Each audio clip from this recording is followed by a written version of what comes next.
we will be breaking down the trends of all of these best players so that when you go to draft them in all 22, when your favorite NFL team drafts one of these guys, you know what to expect. And Ray, you are going to be starting it off for us with Jermod McCoy from Tennessee. Jermod McCoy is a junior, 6 feet tall, 193 pounds. He's 20 years old, did not play in 2025, had 6 career interceptions. Ray, are you excited to talk about this guy? I can't wait to talk about Jermod McCoy. So we like to stick to a rule of 5 plays in 5 minutes or so per player. I'm going to completely just right up front. That's not going to happen. I'm going to try to be as quick as I can, but I'm definitely not in 5 play mode with this guy. He deserves more. And without further ado, I think we should just get right into it because I can't wait any longer. So you see here, identified by the arrow, Jermod McCoy, number 3, bottom of your screen, lined up and off man. And we're just going to let it run here. And I just want to focus on one thing in particular on this play. And that's the ability to just kind of drive downhill. So looked a little bit at the top of that route as if, he might have hesitated a bit. But for context, this is 3rd and 21. So he's going to take an extra tick to confirm that the receiver is going to go back to the football, that it is in fact a comeback route, because he just doesn't want to give up that long pass for the first down. So that's fine. But once he triggers downhill, I mean, he drives, it's top notch, just sort of, springing the legs to drive downhill, make a break on the pass. So they don't even get half the yardage back. They're still backed up. It's a great play on the ball by Jermod. Dude, that was an McCoy. 8 comeback. The comeback on that route was 8 yards. Yeah. That's and crazy. He still came back far enough to break it up. So again, that's some deep downhill driving right there. Next play, he's actually at the bottom of our screen here. And you know what, Chris? I'm going to get rid of you for this one because we're in the way. Do it. So here we go. Yeah. So bottom of your screen, we're in press coverage here. And I mean, it's kind of self-explanatory, but just does a great job with his inside hand. It just kind of suffocates the receiver downfield. There's nowhere to go with that football. Nice and patient, good slide. And he's just step for step, hip to hip the whole way downfield. And there's nowhere to fit this football at all. He's on an island. And I mean, the receiver is the one who's in dire straits, not him. So, and this is Alabama we're talking about here. So really effective in press man, as we see here. Defending the deep pass downfield, very comfortable, no panic. He's in phase the entire time. Really good use of his inside hand and press. And we're going to have another press rep here. And this might be my favorite of all time, not for the result. Chris, watch his outside foot. Okay. Watch that left foot, his outside foot here, right at the stop. That little pier step right there at the start to get the feet moving, get squared up, get your hands ready in position. And then again, he's going to take that stab with that inside hand. Ball's not even released by the quarterback yet. He's already looking back to the football just as the receiver is. He's chest to chest in perfect position for this pass. Goes up for the interception. Acceleration to run it almost all the way back. But huge play, key play down at the goal line.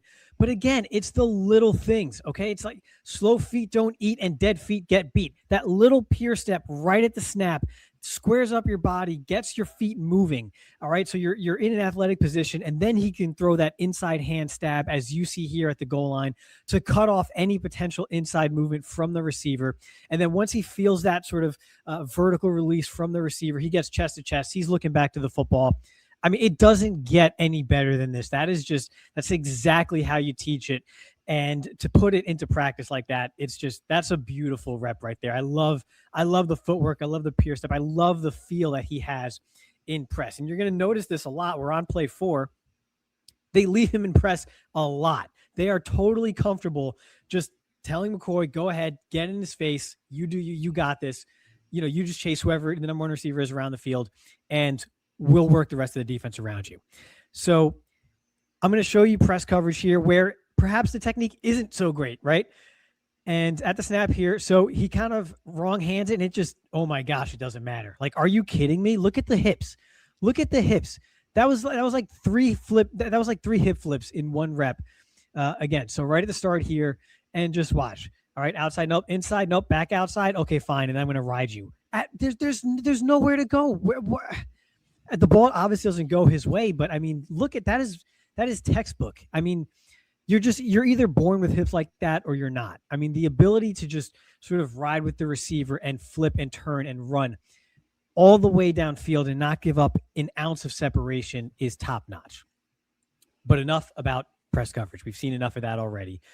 And so we're going to go ahead here and just have a little bit off man here. And okay, yeah, not really much of a tackler there. Kind of just throws his body and just kind of gets run over, but gets the job done out of bounds. There's a few plays here. And again, I tried to be as brief as I could because I'm trying to stick to our time mandate, even though I'm clearly blowing by that. He does a good job taking on blocks, but he's not much of a tackler. This is just what you're going to get, which is most cornerbacks. You just kind of throw your body in there. You know, you kind of use the sideline to your advantage. You throw a shoulder and, hey, that's not what we're paying you for. But just another example, he's an ankle biter. He gets hurdled. It's going to happen. I think you live with this, right? He's a corner. This is not his game. But just to give you an idea of what you're getting, don't expect much in terms of physicality in the run game. We have some other names later on in this episode that may fit that bill a little more than Jermod McCoy. But yeah, there you have it.